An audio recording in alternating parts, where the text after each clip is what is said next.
Zrumbesh.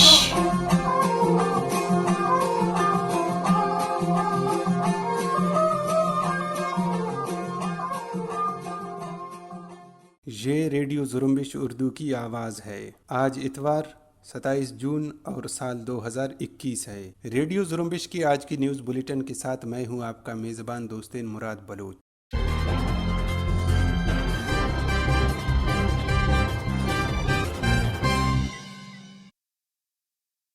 Radio Zrumbesh کے آج کی نیوز بلیٹن میں بلوچستان سمیت علاقائی اور عالمی خبریں شامل ہیں۔ آئیے سب سے پہلے بلوچستان سے متعلق خبریں سنتے ہیں۔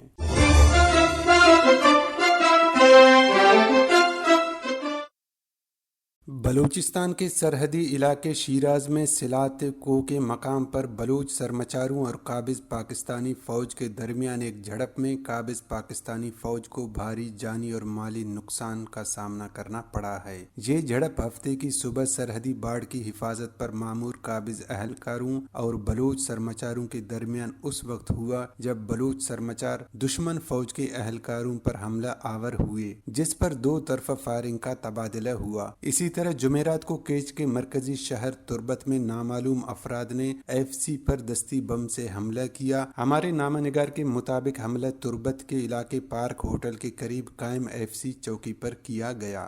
دوسری طرف بلوچستان لبریشن فرنٹ کے ترجمان میجر گوہرام بلوچ نے کہا ہے کہ ہفتے کی صبح کیچ میں مند کے علاقے شیراز میں سلات کو کے مقام پر سرحد پر باڑ لگانے والوں کی سیکورٹی پر مامور قابض پاکستانی فوجی اہلکاروں پر بی ایل ایف کے سرمچاروں نے گھات لگا کر خودکار ہتھیاروں سے حملہ کیا، جس میں 3 اہلکار ہلاک ہوئے اور ان کی مدد کے لیے آنے والوں پر بھی حملہ کر کے ان میں سے ایک اہلکار کو ہلاک کیا۔ گوہرام بلوچ کے مطابق وہاں پر موجود مشینری کو بھی حملے میں نقصان پہنچا۔ میجر گوہرام بلوچ نے 24 جون کو پارک ہوٹل کے قریب ایف سی چوکی پر دستی بم حملے کی ذمہ داری قبول کر کے کہا کہ بی ایل ایف کے سرمچاروں نے تربت پارک ہوٹل کے قریب قائم فوجی چوکی پر دستی بم سے حملہ کیا، جس میں ایک اہلکار ہلاک اور 2 زخمی ہوئے۔ میجر گوہرام بلوچ نے مزید کہا ہے کہ بدھ کی شام 6 بجے ان کے سرمچاروں نے کیچ کے علاقے دشت مزن بند کے علاقے پنسن کور میں قائم قابض پاکستانی فوج کی چوکی پر سنائپر رائفل سے حملہ کر کے ایک فوجی اہلکار کو ہلاک کیا۔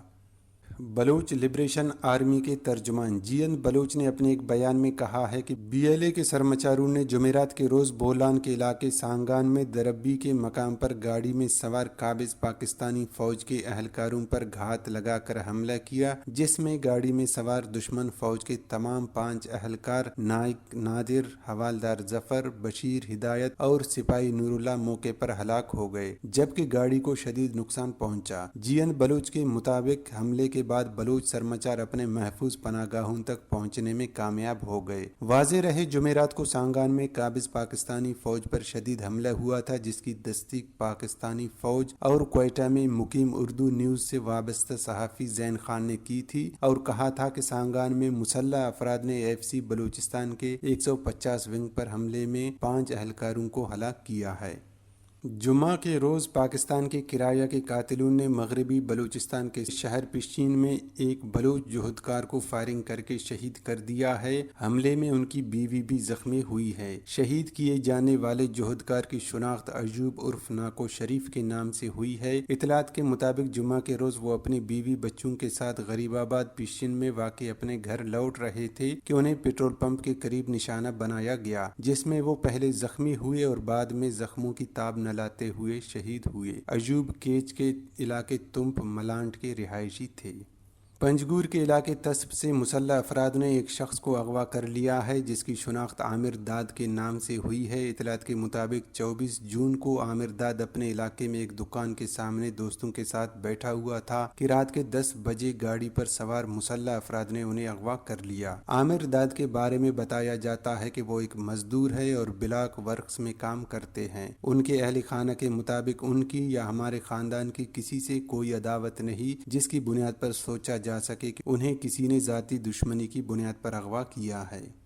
Voice for Baloch missing persons کے وائس چیئرمین ماما قدیر بلوچ، انسانی حقوق کے کارکن خالدہ قاضی ایڈووکیٹ اور نیشنل پارٹی کے رہنما غفار کمبرانی اور دیگر نے عثمان لالہ شہید کی قبر پر حاضری دی اور ان کے لواحقین سے ملاقات کر کے ان کے قتل پر گہرے رنج و غم کا اظہار کیا۔ انہوں نے روانگی سے قبل میڈیا سے مختصر گفتگو کرتے ہوئے کہا کہ عثمان خان کاکڑ ایک جرأت مند انسان تھے جنہوں نے جبری طور پر لاپتہ افراد کے حوالے سے ہمیشہ ہمارا ساتھ دیا اور ہمارے پروگرامات میں شرکت کی۔ انہوں نے کہا کہ عثمان خان کاکڑ کو ISI نے قتل کیا ہے کیونکہ وہ اکثر مجھ سے کہا کرتے تھے کہ ماما آپ کی طرح مجھے بھی دھمکیاں مل رہی ہیں، دیکھتے ہیں کہ آپ کو پہلے قتل کیا جاتا ہے یا مجھے۔ کٹھ پتلی بلوچستان اسمبلی میں اپوزیشن جماعتوں نے 18 جون کو اسمبلی کے احاطے میں پیش آنے والے واقعے کے حوالے سے کٹھ پتلی وزیر اعلیٰ بلوچستان جام کمال اور SSP آپریشنز کوئٹہ احمد محی الدین کے خلاف مقدمے کے لیے مقامی عدالت میں درخواست دائر کر دی ہے۔ درخواست میں عدالت سے درخواست کی گئی ہے کہ وہ پولیس کو وزیر اعلیٰ اور SSP آپریشنز کے خلاف مقدمہ درج کرنے کا حکم دے۔ درخواست میں یہ بھی کہا گیا ہے کہ وزیر اعلیٰ اور SSP نے اپوزیشن کے قانون سازوں کو قتل کرنے کا منصوبہ بنایا، جس کے بعد حملہ کیا گیا جس میں 3 اراکین اسمبلی زخمی ہوئے۔ گوادر کے تحصیل اورماڑہ میں نیشنل پارٹی کی جانب سے بحر بلوچ میں غیر قانونی ٹرالرنگ، آبی حیات کی نسل کشی اور مقامی ماہی گیروں کی روزگار پر بندش کے خلاف جمعے کے روز مظاہرہ کیا گیا۔ احتجاجی مظاہرے میں شہریوں کے علاوہ ماہی گیروں کی بڑی تعداد نے شرکت کی۔ اس موقع پر مظاہرے سے خطاب کرتے ہوئے مقرری نے کہا کہ بحر بلوچ میں غیر قانونی ٹرالرنگ قابل قبول نہیں ہے۔ انہوں نے کہا کہ چینی اور سندھ کے غیر قانونی ٹرالرنگ سے مقامی ماہی گیروں میں بے روزگاری بڑھ رہی ہے اور آبی حیات کی نسل کشی ہو رہی ہے جس کی اجازت نہیں دی جا سکتی۔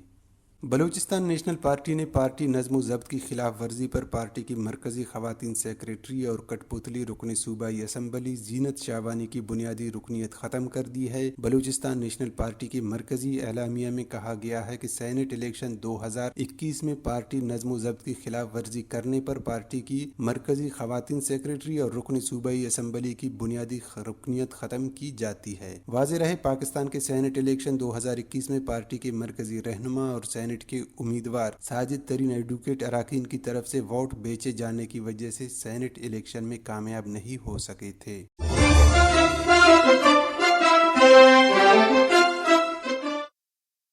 یہ تھیں بلوچستان سے متعلق خبریں۔ اب علاقائی اور عالمی خبریں پیش کریں گے خلیل بلوچ۔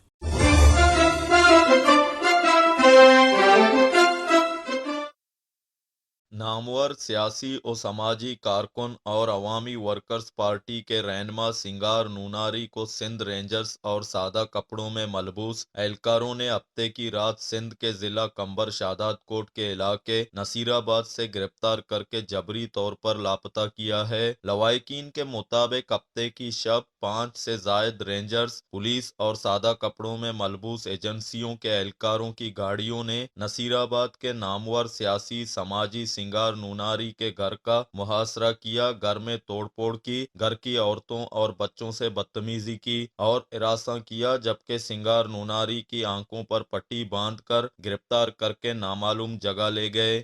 دہشت گرد گروہوں کی مالی معاونت روکنے کے اقدامات پر نظر رکھنے والے عالمی ادارے financial action task force FATF نے اپنے اگلے ریویو تک پاکستان کو گرے لسٹ میں رکھنے کا فیصلہ کیا ہے۔ ادارے کی جانب سے جاری کردہ رپورٹ کے مطابق پاکستان نے 27 ایکشن آئٹمز میں سے 26 کو مکمل کر لیا ہے، جبکہ فروری 2021 کو ہونے والے جائزے میں پاکستان کو 3 باقی آئٹمز کو مکمل کرنے کے لیے کہا گیا تھا، جن میں سے 2 مکمل کر لیے گئے ہیں۔ FATF کے مطابق پاکستان کو بالخصوص منی لانڈرنگ کے حوالے سے کام جاری رکھنے کی ضرورت ہے۔ انہوں نے پاکستان پر زور دیا ہے کہ وہ باقی ماندہ ایک آئٹم پر جلد از جلد عمل درآمد کیا جائے۔ اس آئٹم کا تعلق دہشت گردوں کی مالی معاونت کیسز پر تحقیقات، اقوام متحدہ کی جانب سے مقرر کردہ دہشت گرد گروہوں اور ان کے سینئر لیڈران کو سزائیں دلوانے سے متعلق ہے۔